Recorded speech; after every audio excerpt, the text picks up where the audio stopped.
Hello, Neff here, and welcome again to Fun with Nefertari, where I present various video games from the point of view of a woman, which actually will be pretty similar to other gaming videos you see with maybe a few extra points thrown in.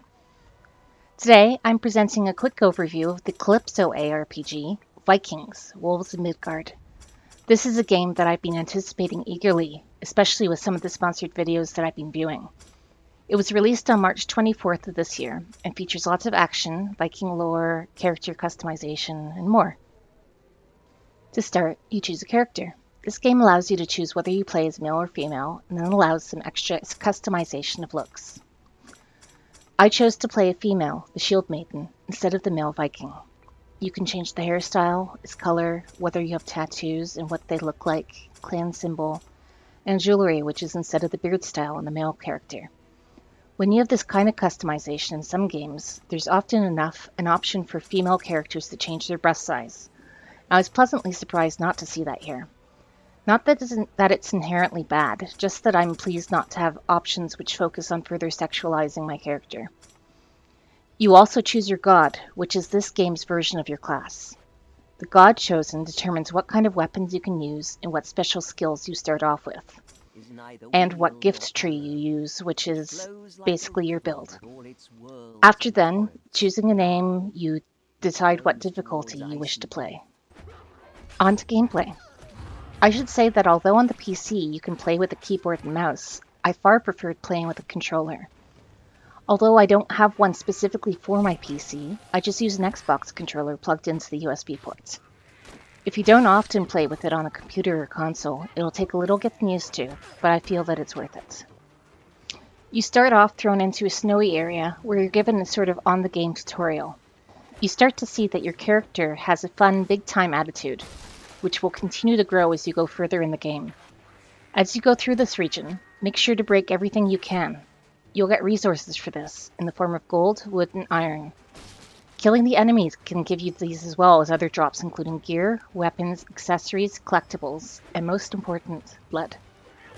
Blood is needed to both level up and to level your altar to the gods. Also, keep an eye open for treasure chests, quest goals, and bonus objectives. Quest goals are required to progress in the game, and bonus objectives will give you rewards for completing them, generally in the form of gold, wood, and iron. These resources help to upgrade the altars and allow you to have things crafted, such as your weapons. After you complete the first area and take back the village, you are given chieftainship of Olfang and begin going out on raids. The first one teaches you about exposure, which is a really neat concept in this game. Cold exposure can be countered by standing next to a campfire. The exposure shows as a blue bar underneath your health. When it reaches its maximum, your health bar turns blue, and you begin to really suffer with your health loss. Make sure that you incorporate dodge rolls into your play as much as possible, because you'll likely need it more during the big boss fights at the end level arenas, and it's good to get used to using it. Another cool thing used in this game are different puzzles for the different raids. You have to discover yourself what they are and how to do them, usually to access a golden treasure chest. These drop loot, usually more and better quality than your regular treasure chests do. Plus, it's fun to solve the puzzles. Later, you'll have raids where you fight other people as well as monsters. Some are people who imperil your home, some are attackers who threaten your allies. It's really quite satisfying to kill those who call you names on top of attacking you, especially the ones who call you bitch or call you ugly. It does, though, make me wonder what they say to the male Viking, and whether enemies actually insult his looks.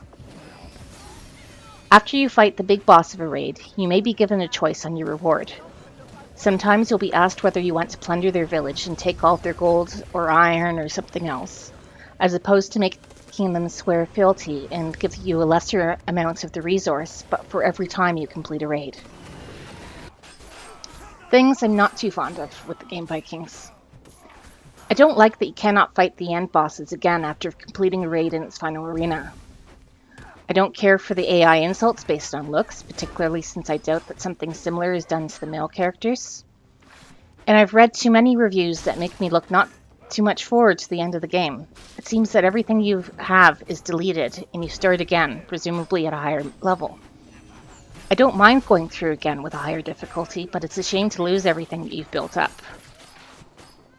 Something that might bother some players is that the music is inconsistent. I quite like it, but it's not always there. However, I only noticed this after somebody mentioned it, as I was always so into playing that I pretty much only notice the music when it starts up again. And perhaps this is just me, but I'm not sure that I like that the boss fights appear to get easier as the game goes on.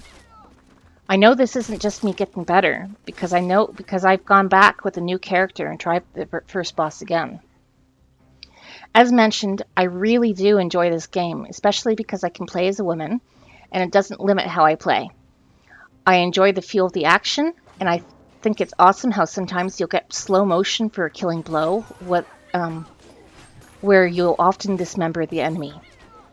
I like how many of the final boss fights have some strategy incorporated so that you have to figure out what to do and then how to do it.